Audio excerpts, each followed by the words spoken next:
चलिए मनीष के पास आपको लिए चलेंगे, लेकिन आज क्या कुछ हुआ है, पूरा घटनाक्रम आज के दिन का क्या रहा है, ये एक एक करके हम आपको बताते हैं। आज ममता बनर्जी की तरफ से एक वीडियो पोस्ट किया गया उनके ऑफिशियल हैंडल पे, जिसपे उन्होंने बड़ी मार्मिक अपील की और ये बताया कि किस तरीके से बहुत दबाव बनाया गया, लेकिन बावजूद इसके टीएमसी ने बहुत अच्छा प्रदर्शन किया है और हम ये चुनाव जीतने जा रहे हैं।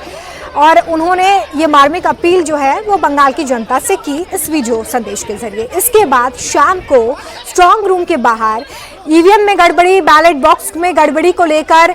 टॉप लीडरशिप जो है टीएमसी की वो हंगामा करती नजर आई। इसके बाद इस पूरे मामले ने तूल पकड़ा, चुनाव आयोग की तरफ से प्रेस कॉन्फ्रेंस की गई और इस वक्त भवानीपुर के स्ट्रांग रूम में ममता बनर्जी मौजूद हैं। 2 घंटे हो चुके हैं, अभी भी वहां पर लगातार हंगामा हो रहा है। बीजेपी के नेता आरोप लगा रहे हैं, हालांकि स्थिति को वहां पे कंट्रोल करने की कोशिश हो रही है, लेकिन ताजा तस्वीर क्या है ये दिखाने के लिए सीधे आपको मनीष भट्टाचार्य के पास लिए चलते हैं। मनीष, इस वक्त क्या हालचाल है वहां पर?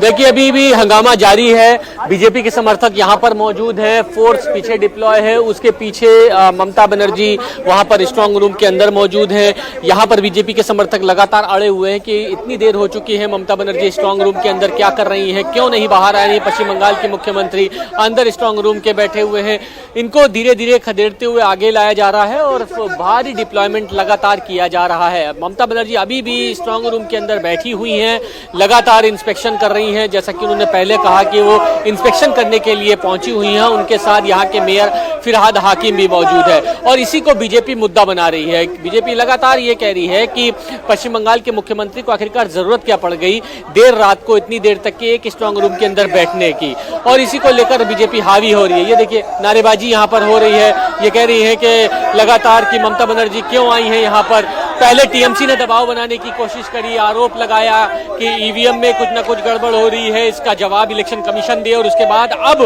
बीजेपी हावी होते दिख रही है कि इतनी रात को पश्चिम बंगाल की मुख्यमंत्री को यहाँ पर बैठने की जरूरत क्या पड़ रही है। मुद्दा फिलहाल बीजेपी को मिल गया है और बीजेपी इसको विरोध भी कर रही है। शुभेंदु अधिकारी खुद लगातार बता रहे हैं कि अपने लगातार कार्यकर्ताओं से लगातार बातचीत कर रहे हैं। जो उनका बूथ मैनेजर है, चुनाव का इलेक्शन मैनेजर है, वो यहाँ पर मौजूद है, वो खुद यहाँ पर खड़े हुए हैं। वो ये कह रहे हैं कि इलेक्शन कमीशन से हमारी बातचीत हुई है और हमने अपनी आपत्ति भी दर्ज कराई है कि बंगाल की मुख्यमंत्री अंदर क्यों बैठी हुई है इतनी देर से, आखिरकार क्या वजह है। इसका जवाब इलेक्शन कमीशन की तरफ से हालांकि दे दिया गया है कि वहां पर इंस्पेक्शन कर रही है, कैंडिडेट अपने स्ट्रांग रूम पर वहां पर बैठ सकता है और एज ए कैंडिडेट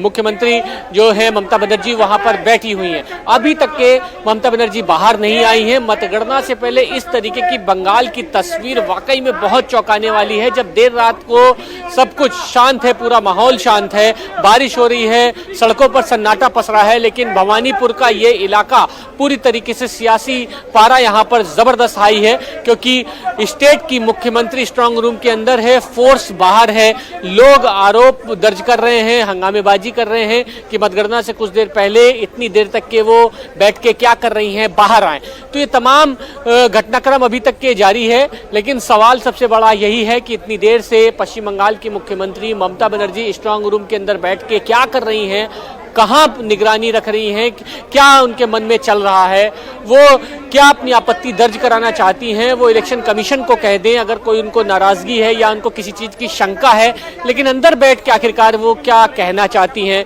किस तरीके का मैसेज देना चाहती हैं और इसका असर क्या होने वाला है अगली सुबह को। क्योंकि क्या पश्चिम बंगाल में जहाँ जहाँ ईवीएम रखे हुए हैं वहाँ टीएमसी के जो तमाम कैंडिडेट हैं क्या बड़ी तादाद में वहाँ पर पहुँच जाएंगे, क्योंकि देर रात तक के जब उनकी नेता ही स्ट्रांग रूम के अंदर बैठी है तो जाहिर सी बात है ये एक मैसेज जाएगा कि तमाम इसी बात का जिक्र मनीष में कुछ देर पहले कर रही थी कि यहाँ से एक बड़ी मैसेजिंग करने की कोशिश होगी। भवानीपुर ये सीट जो है सिर्फ एक सीट नहीं है, क्योंकि यहाँ से खुद मुख्यमंत्री चुनाव लड़ रही हैं, तो एक बड़ा संदेश देने की कोशिश पूरे पश्चिम बंगाल में की जाएगी। इससे पहले ममता बनर्जी ने कहा भी था कि जो भी उम्मीदवार है वो अपने विधानसभा क्षेत्रों के स्ट्रांग रूम के बाहर मौजूद रहें। और क्या ये सिर्फ शुरुआत है कि भवानीपुर के स्ट्रांग रूम में इस वक्त ममता बनर्जी खुद मौजूद है? अभी आने वाले वक्त में हम ये भी देखेंगे, आज सुबह हम ये भी देखेंगे कि स्ट्रांग रूम के बाहर क्या इसी तरह की स्थिति होगी और 4 मई तक इसी तरह की स्थिति बनी रहेगी।